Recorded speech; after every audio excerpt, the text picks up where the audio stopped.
Howdy y'all, and welcome to Harris Baker Shop. Thanks for clicking on the video. I'm Jason. I'm the hand you'll see throughout this video, and if you look closely, you might even see my wife's hands in there helping with this pour. Today we're working with a piece of maple. Turned out really cool. There's some beauty shots at the end, so stick around for those. Yeah, just a normal turn. It's a good fun one. Turned out to be a pretty full, so stick around, watch the video. I appreciate you being here. If you think I deserve it, a like and a subscribe would be cool. If you feel like leaving a comment, I'll be sure to reply. So yeah, thanks for watching. I appreciate you, and here we go.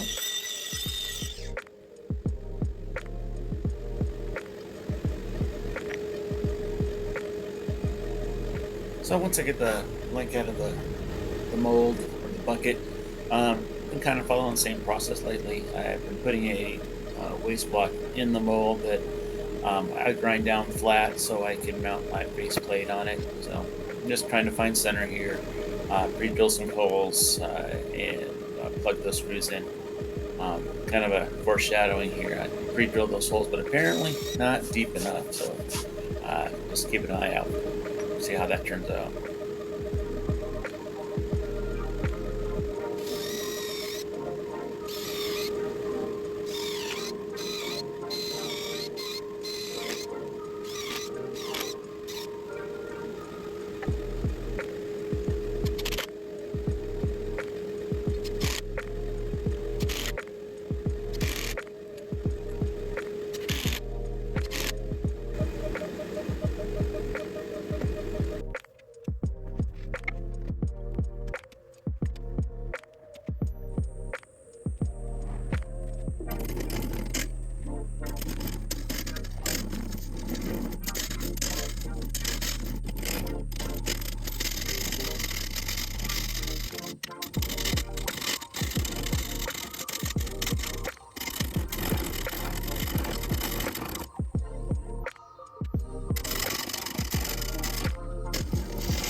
Stop the lathe to take a look at how things are going. I'm seeing a lot of chip out. I think it's I'm only running about 700 RPM, and from what I've found, resin really likes to run about 1,000. I also have an older cutter head on this tool, so I ended up changing that out. And here you'll see I also fill in some cracks with a little bit of CA glue. We did have some thermal cracking when this thing was cooking in the pressure pot, so just getting those fixed.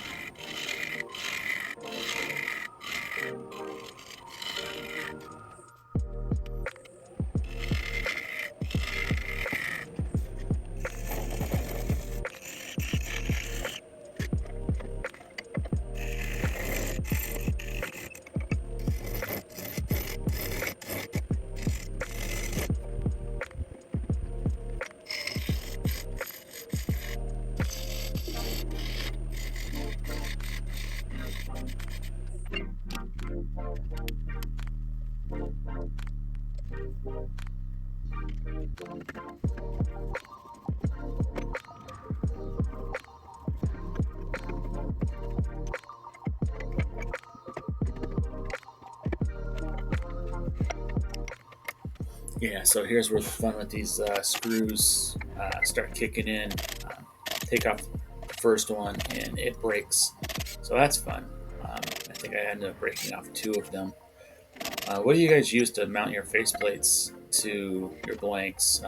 This happens far too often to me, so I switched to decking screws, thinking they were a little stronger, but it's like it's still a problem for me. If you could leave me a comment on what you guys use, that would help. Thank you.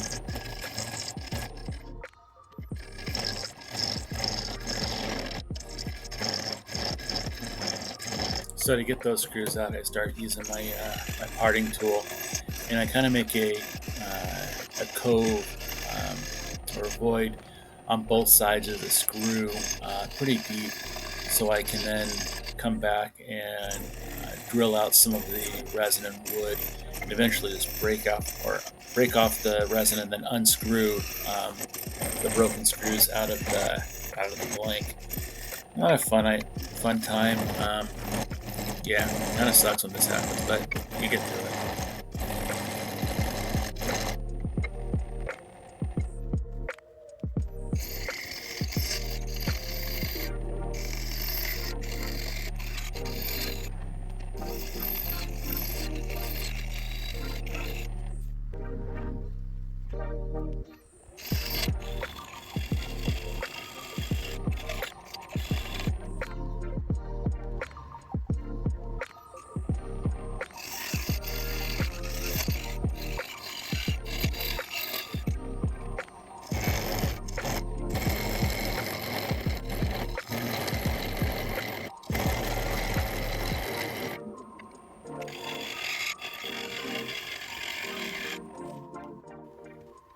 So now that I isolated the section that those broken screws are in, I just take a drill and I start breaking it apart as much as I can, so I can expose the threads, or break out the whole screw in one piece of resin or one piece of wood. So not the most elegant way of doing it, but it works.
While I find the negative rake scraper from Easy Wood to be one of the best tools to use on resin, notice here that I switched back to my Carter & Son 5/8 bowl gouge. Now that what I'm turning away is mostly the wood itself.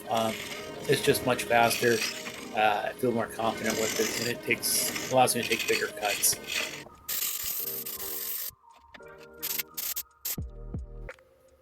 I'm pretty happy with the shape and the depth of the bowl right now, so I switch over to doing some sanding, and then as I identify little gaps or little chips or whatnot, I start filling them with CA glue or the uh, UV resin, depending on the size of it.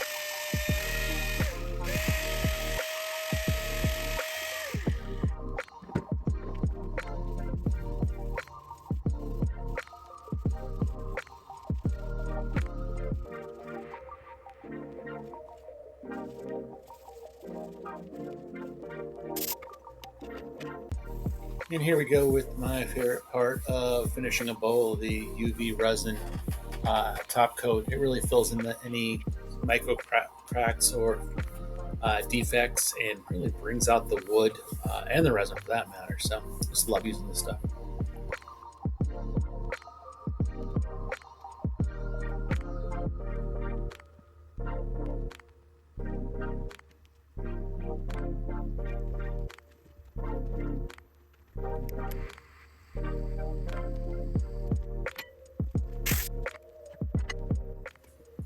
I really need to get a bigger, more powerful UV light that would cover the whole side of the bowl. They are expensive, so that'll have to wait.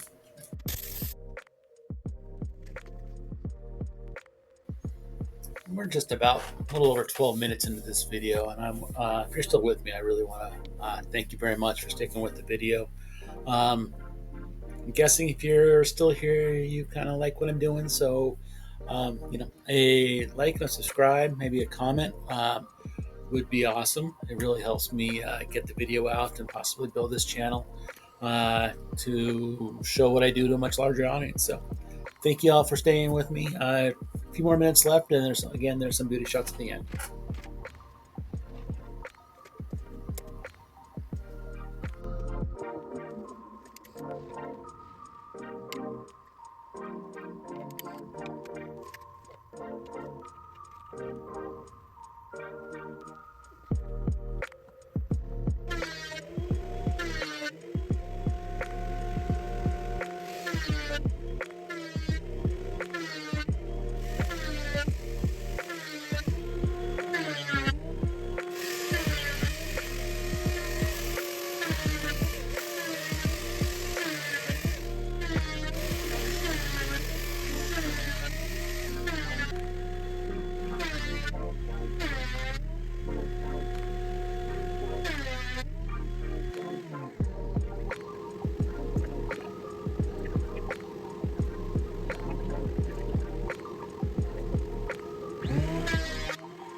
Now that we got the inside of the bowl looking all pretty like it, it's time to turn our attention to the tenon. This is my least favorite part of turning. It's always stressful. If you've seen any of my other videos, one in particular where a nice resin bowl went flying, um, it just makes me pucker every time I do this. So luckily this one turned out fine, but it's still not my favorite part of the turn.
Well, as we get this bowl buffed up, we are now at the end of this turn. Thank you for sticking with me, hanging around for a few more seconds for some beauty shots. I really appreciate watching all the way through. Again, if you think I deserve it, a like, a subscribe, a comment, share would be awesome. But anything, I just appreciate you being here. So, hope you enjoyed everything. Have a good one. We'll see you on the next one.